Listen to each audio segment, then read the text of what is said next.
নমস্কার বন্ধুরা, আজকে হাজির হয়েছি বাংলাদেশের অনেক পুরনো একদম ইউনিক অসাধারণ স্বাদের সম্পূর্ণ নিরামিষ একটা রেসিপি নিয়ে। আমার ঠাকমা ছিলেন ঢাকা বিক্রমপুরের মেয়ে, আর উনি নিরামিষ খেতেন, ভীষণ ভালো রান্না করতেন। সেখান থেকেই কিন্তু আমার মা আর মায়ের থেকে আমার অনেক নিরামিষ রান্না শেখা। তো সেরকমই একটা নিরামিষ রান্না হচ্ছে মটর ডালের বড়ার তিল ঝোল। রেসিপিটা যদিও খুবই সাধারণ, তবে এর টেস্ট কিন্তু মোটেই সাধারণ নয়, এটা খেতে অসাধারণ লাগে গরম ভাতের সাথে। তো রান্নাটা করার জন্য এখানে আমি 1 কাপ মটর ডাল নিয়েছি। ডালটাকে প্রথমেই ভালো করে ধুয়ে নিতে হবে। 3-4 বার জল পাল্টে ডালটাকে আমি একদম পরিষ্কার করে ধুয়ে নিয়েছি। এবার ডালটাকে ভিজিয়ে রাখবো। তো ডালের মধ্যে বেশ খানিকটা পরিমাণে জল দিয়ে দিলাম, আর দিয়ে দিচ্ছি মোটামুটি 25 থেকে 30টা মতন কালো গোলমরিচ আর 1 চামচ গোটা ধনে। ধনে আর গোলমরিচটাকে আমি ডালের সাথে ভিজিয়ে রাখছি, যাতে করে মশলাটা নরম হয়ে যায়, বাড়তে সুবিধা হয়। এবার একটা প্লেট দিয়ে ঢেকে দিচ্ছি 4 ঘন্টার জন্য, মানে 4 ঘন্টার জন্য ডালটাকে ভিজিয়ে রাখতে হবে। যেহেতু মটর ডাল ভিজতে একটু সময় লাগে, তো সেজন্য অবশ্যই 4 থেকে 5 ঘন্টার জন্য ডালটাকে ভিজিয়ে রাখতে হবে। 4 ঘন্টা পরে দেখুন ডালটা কিন্তু খুব ভালো করে ভিজে গেছে, বেশ অনেকটাই ফুলে উঠেছে। এবার ডালের জলটাকে ছেঁকে নিচ্ছি। ডাল ভেজানো জলটা আমি ফেলবো না, আপনারা সবাই গাছেই দেন এটা, আর আমিও গাছেই দিই। তো ডাল ভেজানো জলটাকে গাছে দিয়ে দেবো, গাছের জন্য কিন্তু এটা খুবই ভালো। এবার ডালটাকে বাটবো।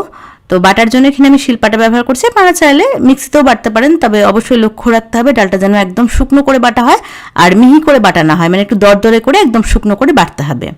একটা কাঁচা লঙ্কা দিয়ে ডালটাকে আমি বেটে নিচ্ছি। খুব বেশি ঝাল হলে ভালো লাগবে না, এটা যেহেতু নিরামিষ রান্নায় কিন্তু খুব বেশি ঝাল হলে ভালো লাগে না। তো একটা কাঁচা লঙ্কা যথেষ্ট। ডালটাকে আমি এখানে একদম শুকনো করে একটু দরদরে করে বেটে নিয়েছি। ডাল বেটে একটা বাটির মধ্যে তুলে রাখছি। এবার ডালের মধ্যে দিয়ে দিচ্ছি স্বাদ অনুযায়ী নুন আর অল্প পরিমাণে হলুদ। একদমই বেশি মশলা দেব না, খুব অল্প মশলা দিয়ে রেসিপিটা করব। ডালটাকে নুন হলুদ দিয়ে ভালো করে ফেটিয়ে নিচ্ছি। আমি আবারও বলছি, ডালটাকে কিন্তু একটু দরদরে করে বাটতে হবে আর একদম শুকনো করে বাটতে হবে। তো ডালটাকে আমি নুন হলুদ দিয়ে খুব ভালো করে ফেটিয়ে নিয়েছি। এবার কড়াই বসিয়ে কড়াইতে দিয়ে দিলাম বেশ খানিকটা পরিমাণে সর্ষের তেল। যেহেতু অনেক পুরনো রান্না, অবশ্যই সর্ষের তেল দিয়েই করতে হবে। আর তেলের পরিমাণটা একটু বেশি নিয়েছি, কারণ পুরো রান্নাটাই কিন্তু এই তেলটার মধ্যেই হবে। আর যেহেতু বড়াগুলোকে ভাজবো, তেলটা কিন্তু একটু বেশিই লাগবে। প্রথমেই বড়াটাকে ভালো করে ভেজে নিচ্ছি। তেল খুব ভালো করে গরম করে নিয়ে মিডিয়াম আছে একটু সময় নিয়ে বড়াটাকে ভাজতে হবে। হাই আছে ভাজতে গেলে বড়াটা খুব সহজেই ভাজা হয়ে যাবে, ভেতরটা কিন্তু কাঁচা থেকে যাবে, খেতে খুব একটা ভালো লাগবে না বড়াগুলো। তো একটু সময় নিয়ে সুন্দর লালচে মুচমুচে করে বড়াগুলোকে ভেজে নিতে হবে।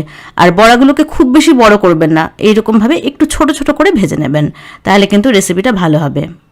আমি কিন্তু বড়াগুলোকে বেশি বড় করিনি, একদম ছোট ছোট করেই ভেজে নিয়েছি। তো সবগুলো বড়া ভেজে তুলে নিয়েছি। এবার তেলটাকে একটুখানি পরিষ্কার করে নিচ্ছি, কারণ এই তেলটার মধ্যেই বাদবাকি রান্নাটা হবে। তো তেলটা এখন গরমই আছে। এখানে ফোড়ন দিলাম একটা তেজপাতা, 2টো শুকনো লঙ্কা আর 1/2 চামচ মতন রাঁধুনি। এই রান্নাতে রাঁধুনির ফ্লেভারটা অসাধারণ লাগে, তো অবশ্যই রাঁধুনি দিতেই হবে ফোড়নের জন্য। আর একটুখানি 5 ফোড়ন দিলাম। এবার ফোড়নটাকে কয়েক সেকেন্ড একটু নাড়াচাড়া করে ভেজে নিতে হবে। গ্যাসের আঁচটা কিন্তু কমিয়ে রাখতে হবে, ফোড়ন যাতে পুড়ে না যায় সেদিকটা লক্ষ্য রাখতে হবে। তো ফোড়ন থেকে খুব মিষ্টি একটা সুগন্ধ বেরিয়েছে। এবার সামান্য পরিমাণে একটুখানি জল দিলাম।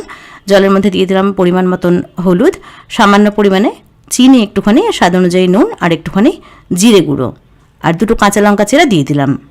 আমি আগেই বলেছি খুব বেশি ঝাল হবে না, তো সেটা বুঝেই কিন্তু লঙ্কাটা দিতে হবে। মশলাটাকে কয়েক সেকেন্ড কষিয়ে নিয়ে ভেজে রাখা বড়াটাকে দিয়ে দিলাম। বড়াটাকেও মশলার সাথে ভালো করে মিশিয়ে নিচ্ছি। মেশানো হয়ে গেছে। এবার দিয়ে দেবো বেশ খানিকটা পরিমাণে জল। জল কিন্তু একটু বেশি করে দিতে হবে, কারণ বড়াটা সেদ্ধ হবে আর বড়া প্রচুর পরিমাণে ঝোল টানে, তো জলটা একটু বেশি করে দিতে হবে। এখানে আমি মোটামুটি 3 কাপ জল দিয়েছি। তো বড়াটা ফুটতে থাকুক। এদিকে দেখুন আমি 2 চামচ সাদা তেল নিয়েছি, আর নিয়েছি 1 ইঞ্চি মতন আদা। আদা আর তিলটাকে অল্প জল দিয়ে মিক্সিতে একদম মসৃণ করে বেটে নিয়েছি। এদিকে বড়াটাও কিন্তু অনেকক্ষণ ধরে ফুটছে, মোটামুটি 5-7 মিনিট ফুটিয়ে নিয়েছি। ঝোলটা সুন্দর হয়ে গেছে। এবার বেটে রাখা তিল আর আদাটাকে দিয়ে দিলাম। ভালো করে মিশিয়ে নিয়ে গ্যাসের আঁচটাকে মিডিয়ামে করে আরও 3-4 মিনিট ফুটিয়ে নেব, তাহলে কিন্তু তৈরি হয়ে যাবে মটর ডালের বড়ার তিল ঝোল।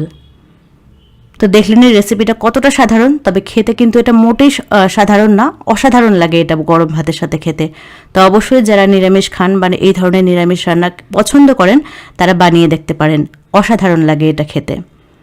তো ব্যাস তৈরি হয়ে গেল দুর্দান্ত স্বাদের সম্পূর্ণ নিরামিষ আর খুবই হেলদি মটর ডালের বড়ার তিল ঝোল। তো কেমন লাগলো আজকের রেসিপি সেটা অবশ্যই কমেন্টস করে জানাবেন। ভিডিও ভালো লাগলে একটা লাইক করবেন আর চ্যানেলটাকে সাবস্ক্রাইব করবেন।